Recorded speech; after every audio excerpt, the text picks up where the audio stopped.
ভাই সত্য কথা দিলে আমার একটা মেয়ে 3 বছর উনি যখন কাউকে বলে আমি স্কুলে যাব স্কুল ব্যাগ দিয়ে দেই পড়া টেবিলে আমি বই দেই প্লাস্টিক বই দিয়ে দেই তুই পড়ো ছিড়ো কলম দেই তাহলে দেখেন যাই লেখাপড়া করে সেই লেখাপড়ার অনুভব বুঝে আমি যখন ছুটি হয় এই স্কুলের প্রতিষ্ঠান যখন ছুটি হয় তখন আমি দেখি 3টা বাজে 2:30 বাজে আমি অনেক সময় আমি লক্ষ্য করে দেখছি হয়তো আপনারা না জানলেও আমি ব্যক্তিগতভাবে দেখছি যখন এই প্রতিষ্ঠানে যখন ছুটি হয় তখন আমি এই স্কুলের যে ছেলেমেয়েরা যায় তখন তার পিছনে পিছনে আমি দৌড়ঝাঁপ পারি কি মোটরসাইকেল পিছনে পিছনে যাই কোনো বগাটের ছেলে কিনা এই মেয়েগুলো উত্তপ্ত করে কিনা আমি ফলেমারি একাধিকবার আমি দেখছি বৃষ্টির মধ্যে আমার কাছে ছাতা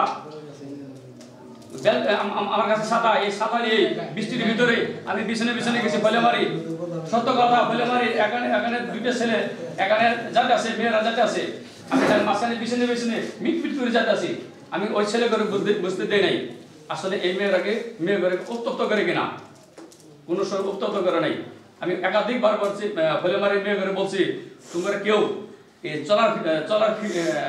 চলার পথে আসার পথে কেউ ডিস্টার্ব করে কিনা কোনো বকাটে ছেলে কেউ শিশ মারে কিনা ওনারা বলছে গেলে না কেউ ডিস্টার্ব করে না মুখ সিমনে যে ছেলে মেয়েরা যে এখানে চলাফেরা করে যায় আসে যখন ছুটি হয় যখন যায় তখন আমি মেয়েদের খাড়া করাই একটু দাঁড়াও পরে আমি পরিচয় দিই বেলগাছি ইউনিয়নের মেম্বার 2 নম্বর ওয়ার্ডের আমার বাড়ি 2 নম্বর মেম্বার আমি তোমার কোনো বকাটে ছেলেরা কিন্তু শিশ মারে কিনা উত্তপ্ত করে কিনা আসলে না সত্য করে উন্মুক্ত ভাবে বলো যদি কেউ শিশু মারে তাহলে তোমার এই ওয়ার্ডের যে মেম্বার আছে আমি অবগত করবো ওনারা বলতে গেলেন না তাহলে দেখেন আমি কিন্তু খোঁজখবর ওই সময় নেই যে সময় যখন আমি পড়ার সময় সন্ধ্যার সময় হওয়া তখন আমার রেজাক ভাই আমার জেঠো ভাই রেজাক ভাইয়ের মেয়ে পরে দুইটে আগে ওই ঘরের আগে লক করি ওই কোনায় পরে বসলো কিনা সত্য কথা যেটা আমার অন্তর থেকে বলে নিয়েছি আমি ঘনায় কথা বলে নিয়েছি না যেটি আমার কথা মুখের কথা শুনবেন 95% কথা আমার কথা সত্য পাবেন আমার ওই রাজা ভাইয়ের মেয়ের দুটো পরে বসলো কিনা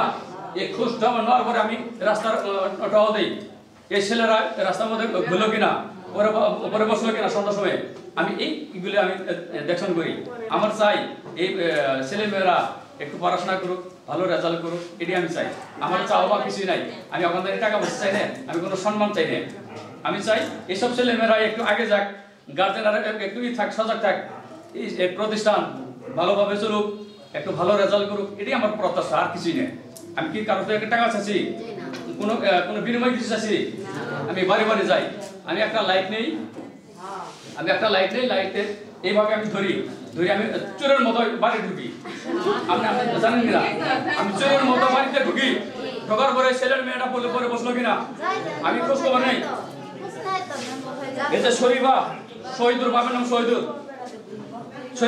এখানে যাই এখানে আসলে কথা বললো আমি তার বাড়ি গেছি যাতে পড়া টেবিল পাই নাই সত্য কথা আইনতি গত বছর ওনারা নাতি পরীক্ষা দিয়ে পাস করছে 5 দিন আমি পড়া টেবিল যাই আমি পড়া টেবিল পাই নাই সেখানে পরীক্ষা দিয়ে পাস করছে যারা যাবো ইনশাআল্লাহ যাবো বেড়েগ্রাম পাতসি ইউনিয়নের এটা অংশ বেড়েগ্রাম আপন চাচাতো বোন জ্যাঠতো বোন দুইজন এক বোন অসুস্থ কম্বলের নিচে আছে কথা বলবেন না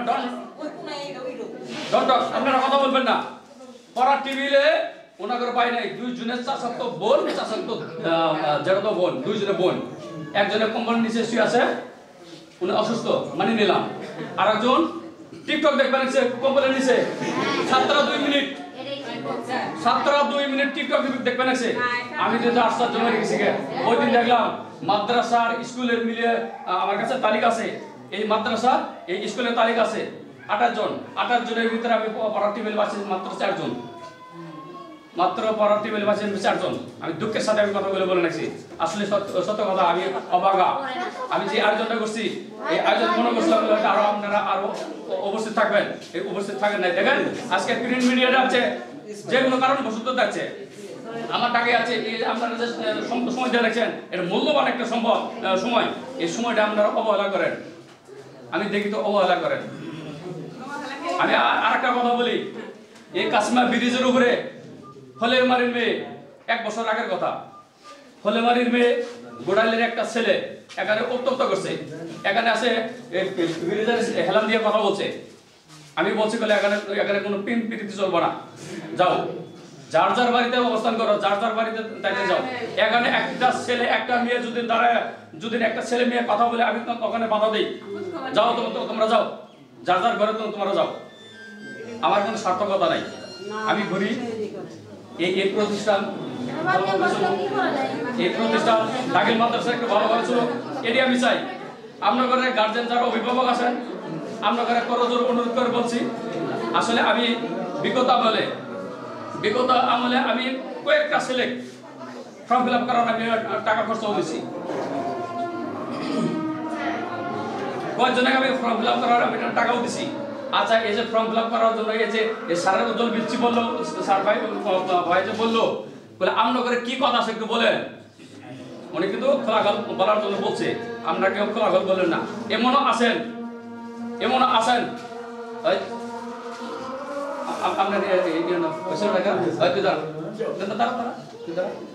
এই ছেলেটাকে আমি চিনি, এই ছেলের পড়ার সময় আমি যখন যাই সকাল পড়া টেবিল ভাই, এই ছেলেটা নানির বাড়িতে থাকে পরে, এই ছেলেটার সম্বন্ধে আমি জানি। তাহলে এই ছেলেটা কোন অবস্থায় আছে সেটা আমি জানি। এই ছেলেটা, তাহলে এই ছেলেটা যদি ওই মুক্ত ভাই বলেন গেলে ভাই বা স্যার আমার একটু হেল্প করবেন, যতটুকু মৌখিক অর্থ দিক দিয়ে না হোক, মৌখিক ভাবে আমি ওই ছেলেটাকে পাশে দাঁড়াবো। এই কথাটা কিন্তু কেউ দাঁড়া কিন্তু বলে নাই। দুঃখের বিষয়, আমি বাড়ি যাই দেখি এক একজনের এক এক অজুহাত আপনারা দেখান, অজুহাত দেখাবেন কিনা। যদি আপনাদের ভিতরে কেউ চুপ থাকেন, যদি আপনাদের ভিতরে কেউ যদি অসুস্থ হন, কেউ যদি অ্যাক্সিডেন্ট হন, সাথে সাথে আপনারা হসপিটাল যান, সাথে কোনো সব কাজ বাদ দিয়ে আপনারা হসপিটাল যান। কি জন্য যান? ছেলে মেয়েকে বাঁচানোর জন্য, চিকিৎসা করার জন্য, ভালো চিকিৎসা করার জন্য। কি আপনারা হসপিটালে যেতে পারেন, আপনি ছেলে মেয়েকে লেখাপড়া করাবেন না? ছেলে মেয়েকে সরকার কি ভাতা দেয় না? তাহলে আপনারা যারা গার্জিয়ান আছেন, আমরা কিসের গার্জিয়ান, কিসের অভিভাবক? আপনারা কিসের অভিভাবক? এই অভিভাবকের কথা যদি আপনার ছেলে মেয়েকে যদি কন্ট্রোল না করে পান, তাহলে কি শিক্ষকের কন্ট্রোল করাবো? কোনো সময় নেই। আর শিক্ষকেরা চা এই প্রতিষ্ঠানে আপনারা ছেলে মেয়ে পাঠান, স্কুলে ভর্তি হোক, লেখাপড়া ঠিক মতো করুক, ভালো রেজাল্ট করুক, এটা কিন্তু ওনারা চা, ওনারা কিন্তু বেশি কিছু চায় না। এই প্রতিষ্ঠানটা একটু ভালোভাবে চলুক, মানন হোক, উন্নয়ন হোক। অন্যান্য স্কুল তুলনায় দারুলতলা দাখিল মাদ্রাসার ভালো রেজাল্ট করছে গত বছর, এই বছর এই প্রতিষ্ঠান ভালো রেজাল্ট করছে। যখন আমি ইসলামপুর যাই, অন্যান্য স্কুলে যাই, দেখি শহরভিত্তিক প্রতিযোগিতা হয়, প্রাইভেট স্কুলে গার্জেন মিলে স্কুলে প্রতিযোগিতা হয়। আর এখানে প্রতিযোগিতা কোনটা হয়? ওই কম্বলের নিচে টিকটক দেখানি, এটা করা যাবে না। আর আপনারা যারা গার্জেন আছেন, ওনাদের ছেলে মেয়েকে একটু সুযোগ সুবিধা দেবেন, যাতে একটু লেখাপড়া করুক, যাতে একটু ভালোভাবে রেজাল্ট করে। এই রেজাল্টে চাইলে ভালো রেজাল্ট করলে তো মুখ মিষ্টি করান, আর ফেল বলে সকাল কি জায়গা ওই এক সপ্তাহ খোঁজ খবর থাকে না, বকাটা ছেলের সাথে চলাফেরা করে, এরকম ধরনের আপনারা করবেন না। যাই আমার ব্যক্তিগত কথাগুলো তুলে ধরলাম। আমি চাই সত্য কথা, 2 নম্বর ওয়ার্ডের যারা আছেন, শুধু 2 নম্বর ওয়ার্ডের না, আমার কাছে 2 নম্বর ওয়ার্ডের 1841টা ভোটার, আমার কাছে চোখের সবাই আমার কাছে সমান। আর আপনারা যারা এখানে আসেন, বিভিন্ন গ্রাম থেকে আছেন, জারুদা দাখিল মাদ্রাসা থেকে যারা অভিভাবক ছেলেমেয়েরা তোমরা আসছো, আমার ব্যক্তিগতভাবে এই দুটো প্রতিষ্ঠানের চোখের কাছে আমার কাছে সবাই সমান, আমি চাই একটু ভালোভাবে লেখাপড়া, স্কুল কর্তৃপক্ষ ওনারা চাই আমার প্রতিষ্ঠানকে ভালোভাবে লেখাপড়া করুক, ভালো একটু রেজাল্ট করুক, অন্যান্য স্কুলের তুলনায় ভালো রেজাল্ট করবো, এটা কিন্তু চাই। এই যে এখানে লেখা আছে শিক্ষা জাতির মেরুদণ্ড, যে জাতি যত শিক্ষিত সে জাতি তত উন্নত। আমি সৌদি আরব ছিলাম, আমার একটু লেখাপড়া ছিল তো, সৌদি আরব ছিলাম, আমি কিছু ইংরেজি ধরে পাইছি, হিন্দিতে কথা বলে পাইছি। মানে আমার কথাগুলো আছে না, অন্য আমার বাংলাদেশেরই যেখানে আমি বসবাস করছি ওই জায়গার তুলনায় যারা এখানে অন্যান্য জেলার লোক ছিল, তার সাথে আমি কথা একটু ভালো বলে পাইছি, তাই আমাকে বলছে বলে আমি গুছিয়ে কথা বলি, ওরকম ধরে গুছিয়ে কেউ কথা বলে না। তার সাথে ধনতলা সরকারি প্রাথমিক বিদ্যালয়ে অবসরপ্রাপ্ত মিজানুর মাস্টার, উনি যে গুছিয়ে কথা বলে পান, আমরা কিন্তু কেউ গুছিয়ে কথা বলে পাই না। মাঝে মাঝে মোস্তফা ভাইও মাঝে রাগ করে ওনার মতো গুছিয়ে কথা বলার মতো আমার ওই ক্যাপাসিটি হয় নাই। আমি নতুন মানুষ, আপনাদের আমি দোয়া চাই যেন সামনে আপনাদের পিছনে থাকার ভাই এই প্রতিষ্ঠানের যেন একটু ভালো রেজাল্ট তোমরা করো। এই ভালো রেজাল্ট করার জন্যই আমি আজকে যারা বাড়িতে লেখাপড়া এখনো মানে পুরোপুরি অবসর নাই, যারা পুরোপুরি তোমরা লেখাপড়া করো, গার্জেন একটু আমি একটু বলে চাই আপনারা একটু ভালোভাবে একটু ফলাফলের দিক দিয়ে খেয়াল রাখবেন। অসুস্থ যেমন থাকে তার চিকিৎসাও কিন্তু আছে, যেমন বই দিচ্ছেন, খাতা কলম দিচ্ছেন, যে পড়া টেবিলে লেখাপড়া করে।